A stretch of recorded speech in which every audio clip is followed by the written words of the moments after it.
Wasn't Rabbi Shimon, I can't remember who it was.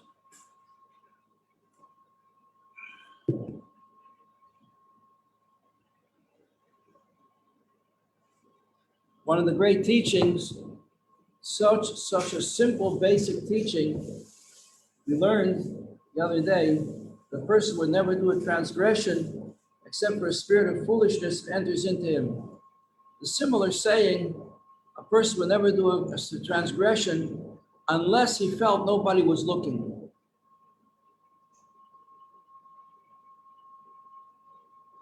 Who taught? Rabbi Yechon ben Zakkai. That was one of the last things he said to his students before he left this world. Yechon ben Zakkai. You should always behave, he said, as if someone is looking at you. You should remember an eye that sees.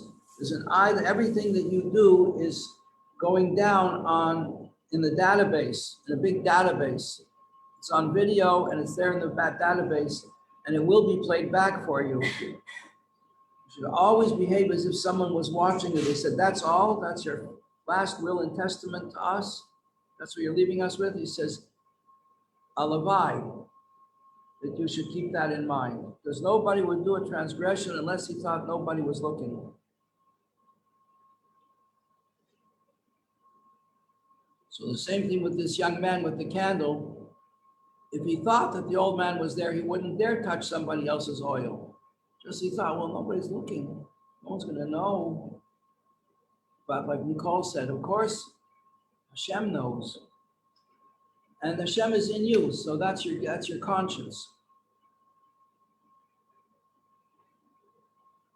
I used to see a TV program when I was a kid. It wasn't about a Jewish guy. Jimmy Durante was his name. He was a comedian, he was a singer. And he used to have this little character, little tiny Jimmy, who would appear on his shoulder and reprimand him. That was his conscience. He called him conscience. The conscience knew the truth. The conscience was always giving him mussar, was always telling him off and preventing him from doing a sin. And at the end of the program, he used to walk from spotlight to spotlight as he would leave the stage, and he would say, "Good night, Mrs. Calabash, wherever you are." That was his final line. Those were the good old days, the last days of the Middle Ages. All right. So we were discussing now, page 184. We've got to move along. Enough stories, reminiscences, and moral lessons. Why is it that this person who never does a transgression, he controls his thoughts, he's like a tzaddik when he davens, he's in total control of his heart when he davens. After he davens, the lights go dim, he's assaulted by temptations, and he doesn't give in to them, and his mind rules over his heart. Now on the bottom of page 184, but he's not called a tzaddik because the light of his godly soul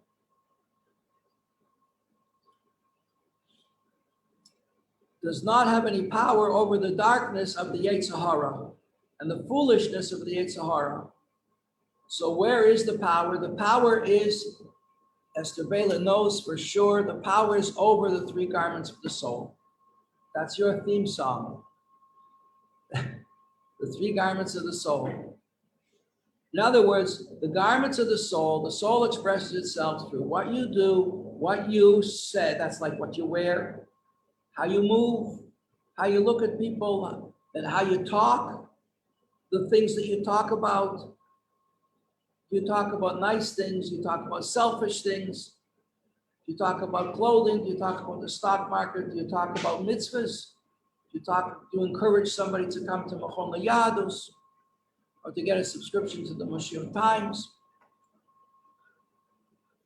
Talk about good things, or what you think. No one knows what you think. We can all see, people can see what you say, it's recorded. It's on Facebook here. And what you do, also, there are video cameras everywhere nowadays. And not only that, these cell phones are like spies. They follow you wherever you go. I go to the fruit store. It says, how was the fruit store today? Well, don't tell me no. Yes. I go to work. It says, how is the JCM? Yeah, oh yeah, they got you. Not only that, they listen to your conversations. I called the doctor to make an appointment for my wife because she's not hearing so well. All of a sudden, when I go to make a phone call, there's a pop-up. This newest device for removing wax for your ears. And everywhere I go, how do you know I'm interested in ears? Because it's all going through a big central, the telephone works through a computer, right? And it can connect me with overseas with anybody in the world, right? Instantly. So all my conversation is being recorded, and they pick up keywords. They say, oh, this telephone number is speaking about ears. Yeah, that's right. That's right. It's 1984. Big Brother is watching you. And how?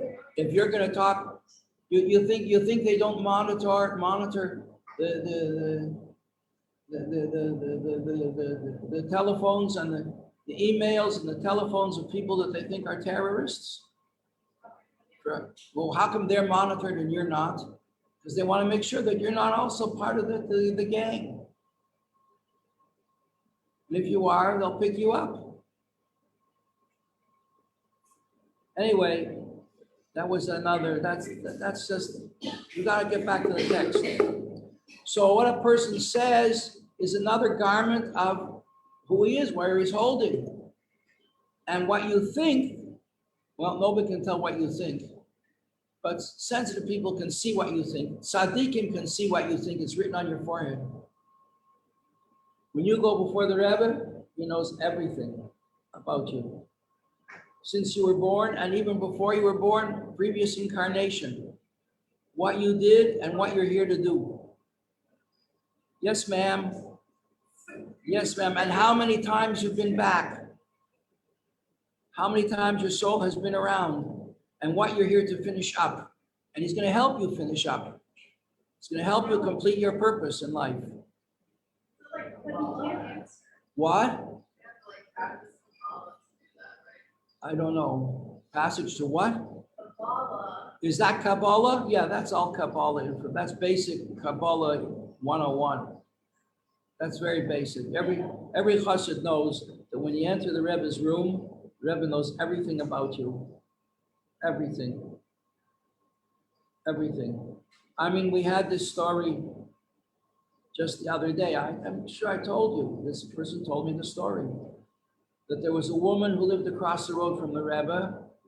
She and her husband, he was a young lawyer, successful, young Afro-American lawyer, and suddenly he died. Had a heart attack.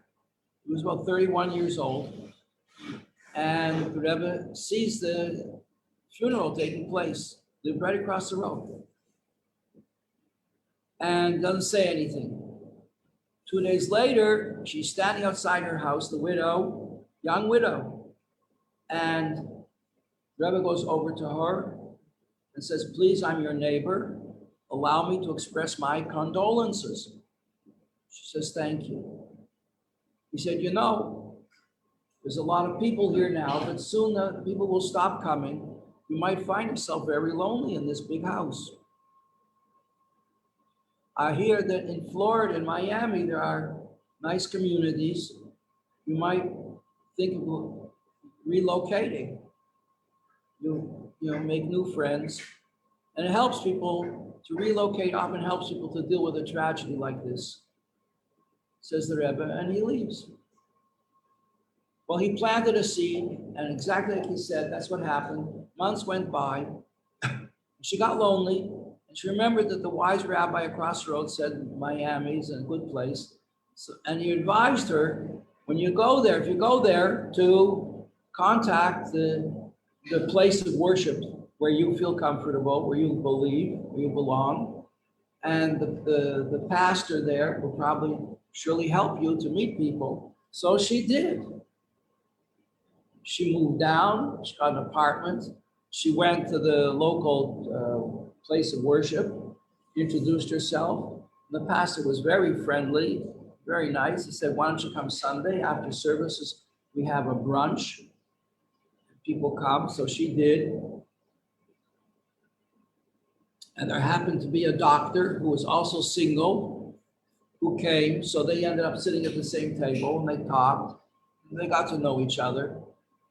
And then they met again and again and again and again. And then they went out, started dating her. Eventually they got married. How do you like that?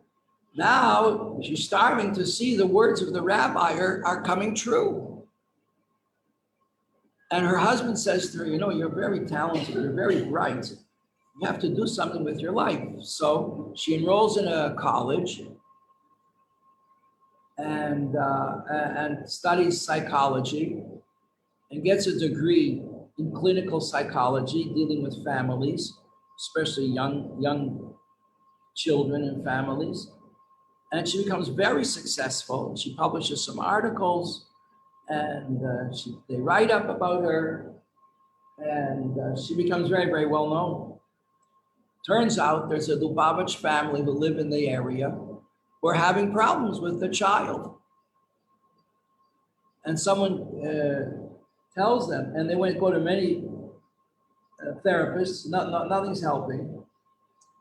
So they said, you know, I read this article about this psychologist in your area who has a very, very successful practice. They write about her. Maybe she's not Jewish, but maybe you should give it a look into it. So they do. They make an appointment and they go. And they walk into her office and there's a big picture of the Lubavitcher Rebbe on the wall behind her desk. And they say, what is this rabbi's picture doing on the wall of your office? She says, that rabbi, that's not just a rabbi. He put my whole life together for me. How did the rabbi know? Because the rabbi looks at people and his goal in life is to help them, whoever it may be, whatever it is. Senator Moynihan, famous senator from New York, came to Rebbe one time, had an interview. It was an election year. He came to get votes. And the Rebbe said, there's something special I'd like to ask after the discussion. So he figured the Rebbe was going to ask him for money for his yeshiva. And the Rebbe didn't ask him for money for the yeshiva. He said, there's a community living in your constituency, which is much overlooked, but they're very wonderful people and they contribute a lot to the city, and you should look into seeing how you can help them. And that is the Chinese community that live on the other side of the Manhattan Bridge. He was flabbergasted. He was a Jewish rabbi in Brooklyn, advising him to help out the Chinese. That's our Rebbe. We're very, very lucky. You have to appreciate how lucky you are to be in this institution here, because this is the Rebbe's institution. He knows every one of you, who you are, what you're all about, what he can do for you. Right, Shelley? Yes, it's right. See? How does she know I'm talking about this? The same way they know up there that I'm talking about this. Everybody in the whole world can know I'm talking about this. It's on Facebook. It's on YouTube. My daughter could be listening in France or Israel. Okay, back to the text. So the garments of the soul are what you do, what you say, what you think. All right? But we learned yesterday that there's a difference between the essence of the soul and the garments of the soul. This is very important because just like in everything, there's a body and a soul, right? Everything has a life within it. So even on this level, the essence of the soul is like the soul, and the garments are like the body, and the soul gives life to the body. These garments of the soul, with respect to your physical being, they're only garments, they're soul garments. They're not physical, but they express themselves through your physical being. And there's a correlation between the powers of your soul and the mitzvahs of the Torah. There's a mitzvah for every power of your soul. And that's what it means you're made in the divine image, because the divine image of God is all of the mitzvahs of the Torah. That's, God was physically, was alive and well as a physical being. he would look like a tzaddik who keeps all the mitzvahs of the Torah, because that is his image. The mitzvahs of the Torah are the image of God. And they're called in the Zohar, we learned this in chapter 4 of the Tanya. The mitzvahs of the 248 mitzvahs of the Torah are called the limbs of the what? Limbs of what? Who's dreaming? The mitzvahs of the Torah are called the limbs of the, fill in the blank. Come on. It's an easy test. What? The limbs of the Torah, of the mitzvahs of the Torah are called the limbs of the soul. Yeah, that's a good guess. That's a good guess. I can't argue with that. That's true. It's true. You hit the button on the nose, but that's not the quote. The quote goes much further than that. The limbs, the 248 mitzvahs of the Torah are the limbs, like you have physical limbs in your body. So the limbs of your body correspond to the clothes that you clothe them in, right? Like you're going to buy a shirt with 2 sleeves because you don't have 3 arms, you only have 2. And you're going to buy a pair of gloves with 5 fingers because that's what you've got. So the garments of the soul fit your physical body, and the mitzvahs of the Torah are called the garments of the king. King is Hashem. So when you say they're the garments of the, they're like the limbs of the soul. Yeah, that's true too. Yay, Estebela.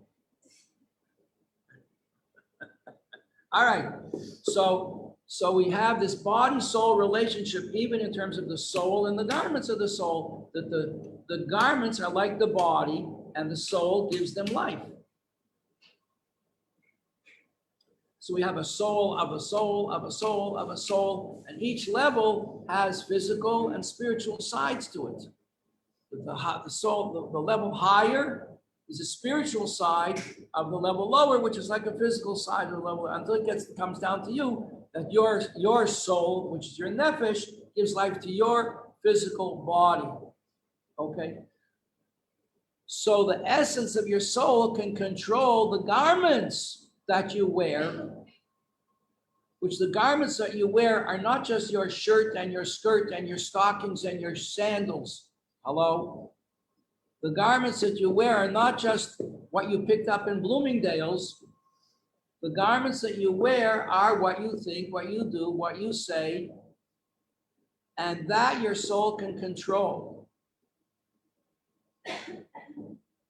But the essence of your soul cannot control the essence of the Yetzer Hara. And that's why this person, the Beinoni, is not called a tzaddik. Middle of page 185, in the Beinoni, the essence of the animal soul now, the essence of the animal soul, which comes from Klippa and dwells in the left side of the heart, it remains there. After you do a mitzvah or after you learn, and it returns to reoccupy its place, the left side of your heart, when you're finished davening and the lights of love of God die down. Is that clear to everybody? Could you tell your mother about that?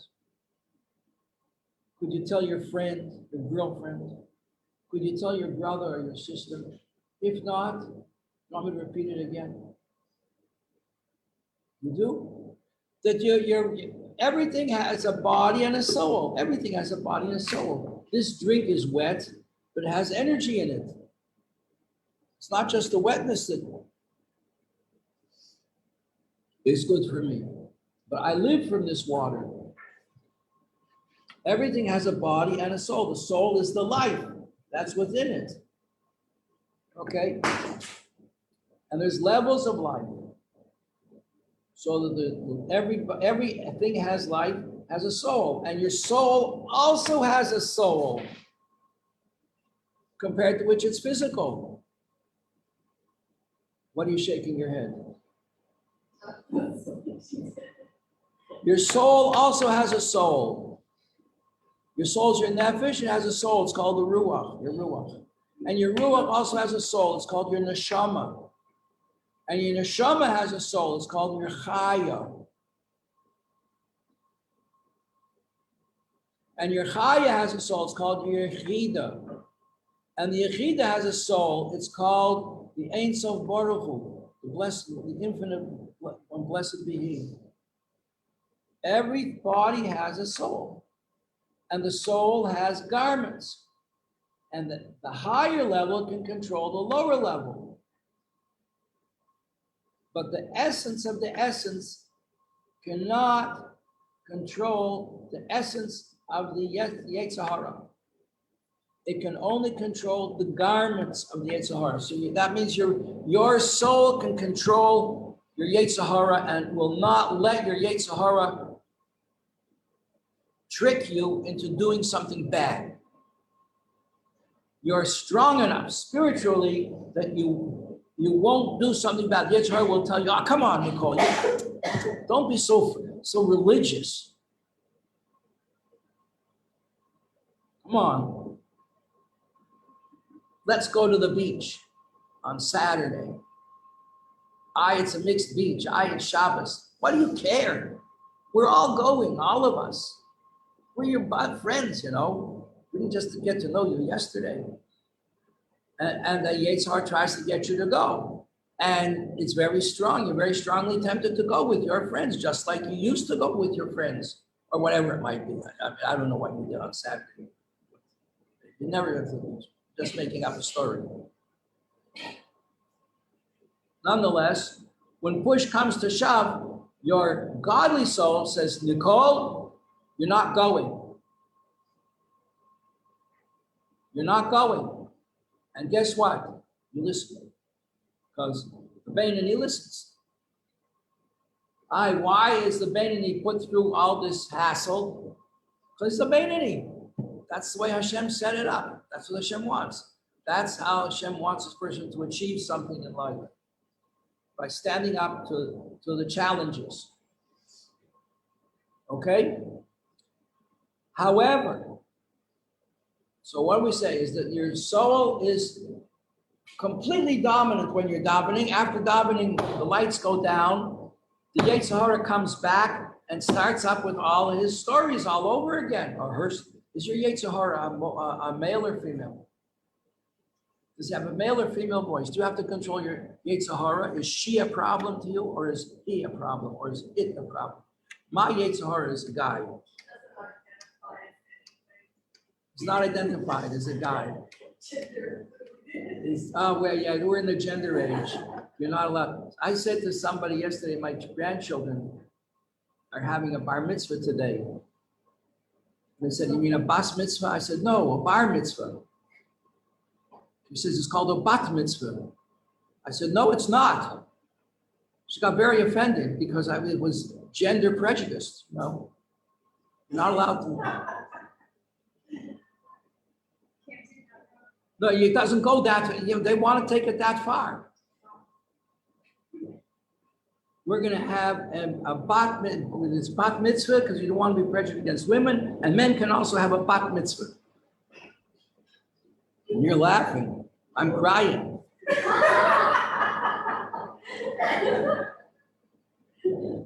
I said to this lady, "You don't believe me? Ask your husband if he had a bas mitzvah. Just see what he says." You want to be modern with it. Your rabbi, your female rabbi is telling you that everybody has a bas mitzvah.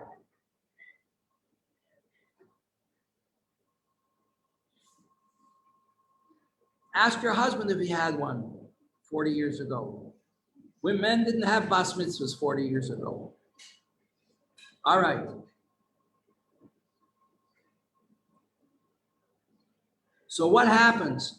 When the lights go down, the Yetzer Hara comes back into the heart. What's left is the right side of the heart is no longer on fire with passion and love of God. It has a natural kind of love. Every Jew has this natural love of God. Okay?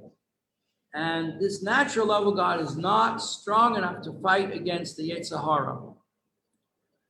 But in the end, it won't allow the person to do something wrong. But it's going to be a challenge, and it's going to be a struggle. Page 186.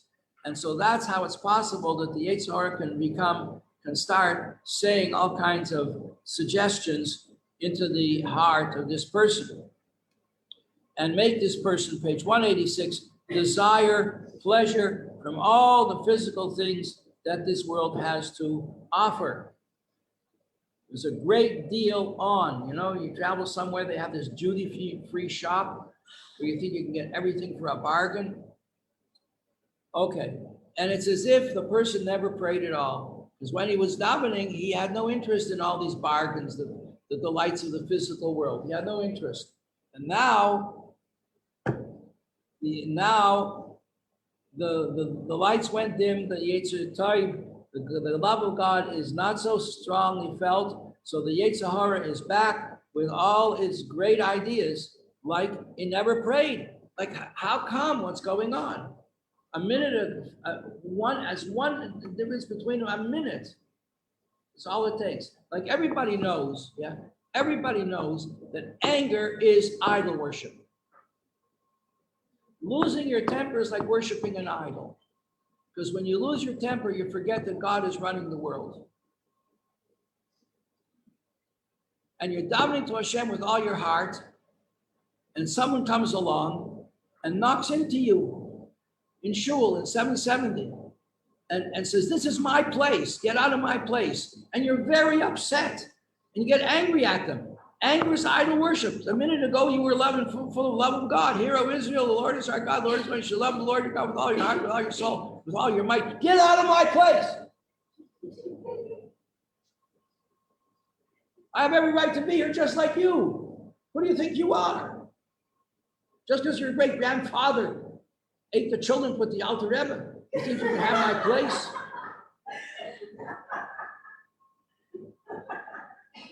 So you throw a temper tantrum. That's idol worship. How did you go in a split second? She just gave you a push, and all your love of God went out the window, flying out the window. Sheesh. What? I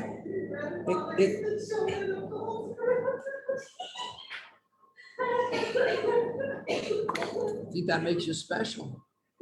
Esther Bailey seems like you've lived through this.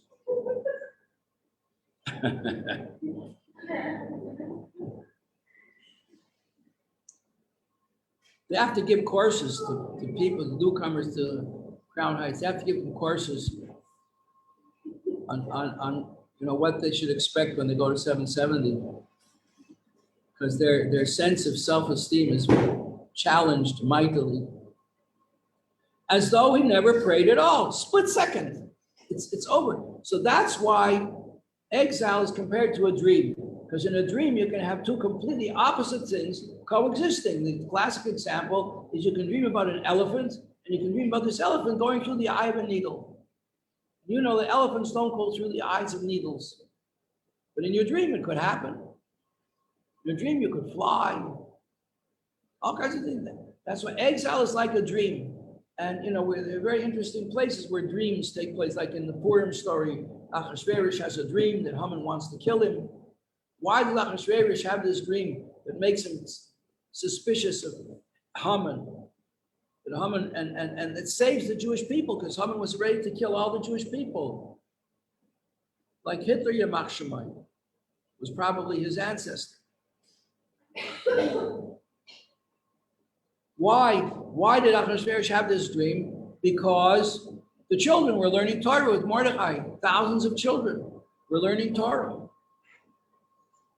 And their prayers didn't let Hashem sleep, because sleep is like exile. So the Jews were deep in exile. They were being threatened.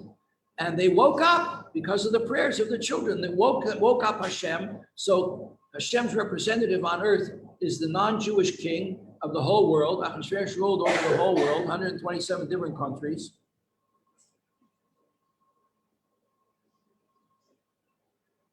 And he woke up.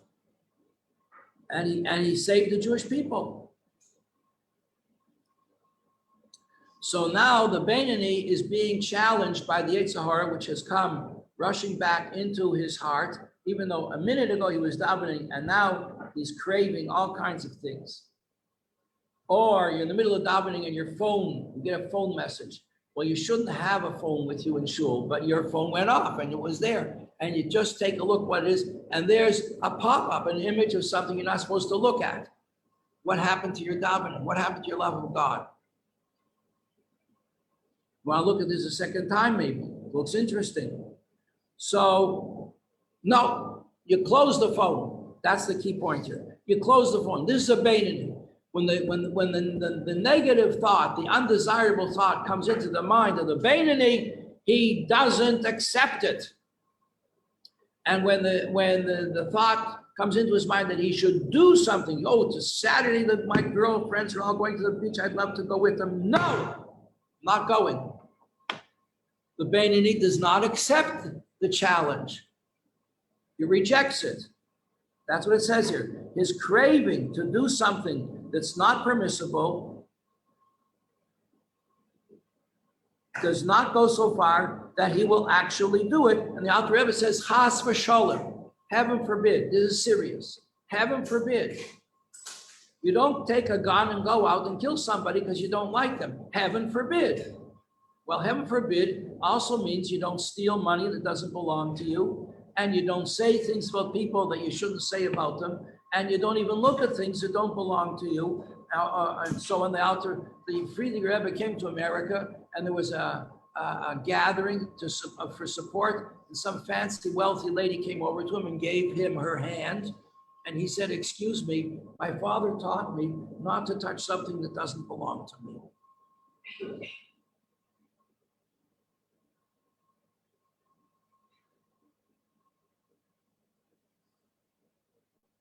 And because he said it straight like it is, she accepted it. He wasn't shy, and she wasn't embarrassed. Okay?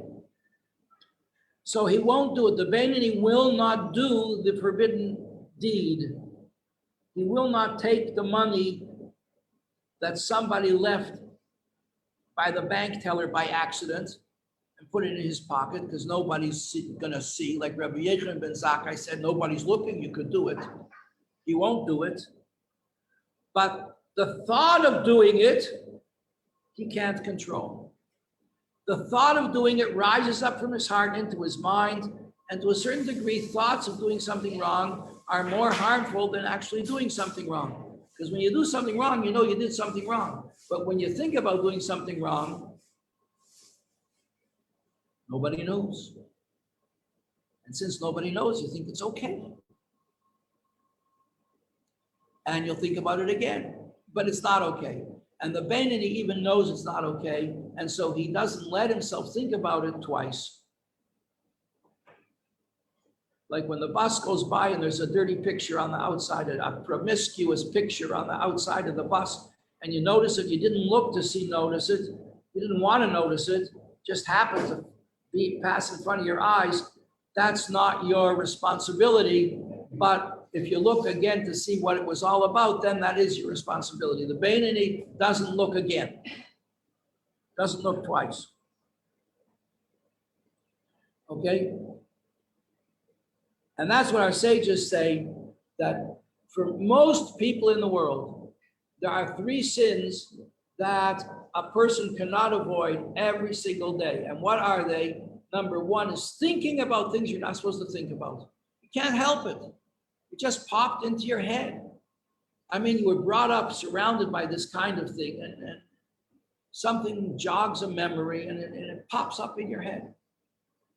Or you see something on your phone, somebody else's phone, or somebody else says a word, and the idea pops up in your head. So that's challenge number 1. And challenge number 2 is when you're trying to concentrate on Hashem, when you're davening and you're thinking about something else, like you hear a conversation next to the people next to you are having a conversation about so-and-so and so-and-so, or they're having a conversation about the sale that's going on, the coolest new pair of sandals, and you must see them. You'll love them. They're so comfortable. And you're in the middle of davening. So these are two sins that a person is tested with every single day, which is thinking about doing something wrong and having trouble concentrating with davening. And the third one is not speaking about other people.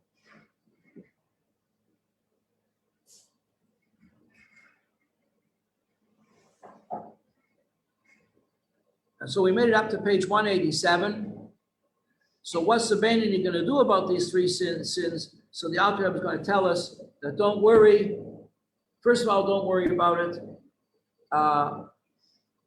Since you did good things so far, it left an impression, it left a mark, and you're going to be able to build on that and reconstruct and return to the battle. The battle isn't over. You just lost a skirmish. There was a confrontation. The two sides fought against each other. The Yetzer Tov and the Yetzer Hara just had a skirmish, and it looked like the Yetzer Hara won, but no, you put your foot down, and the Yetzer Hara did not win, and you're going to fight back. Have a good day. Today is a special, special, special day. The day that the Rebbe came to America. He was saved like a piece of wood out of the fire. And he and the Rebbetzin arrived here, and this changed the history of the world, because the Rebbe is not just a local leader. He's not just the leader of Hasidim. He's not just the leader of Jews who care about Torah and mitzvahs. He is a world leader. And he has changed the atmosphere of the world. He's made the world more sensitive and a kinder place. He has campaigns going on now for a moment of silence in the schools that should become adopted everywhere, that people should take a moment just to think about God and ethical, spiritual values. It's having profound effect in the whole world. And for the first time in history, nations of the world are devoting themselves to helping the underprivileged, the needy. Of course, this is of course abused. Here in America, our modern president has pledged $300 billion or $1 million, whatever it is, to the Arabs to buy more missiles to bombard Israel. That's total misuse of the advantages of today. But on the other hand, a lot of money goes to help the poor and the needy, and armies actually have been sent to help out nations when there's a flood and when there's all kinds of natural disasters. The army goes in from different countries to help them out. This has never happened in the history of the world before. Why did it happen?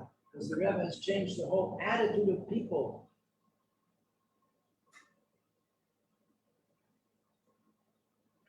Thank you, Rabbi Pape. In a better place. Bye, Shelley. Thank you for being with us. Anytime, it's my pleasure. Thank you. See you tomorrow.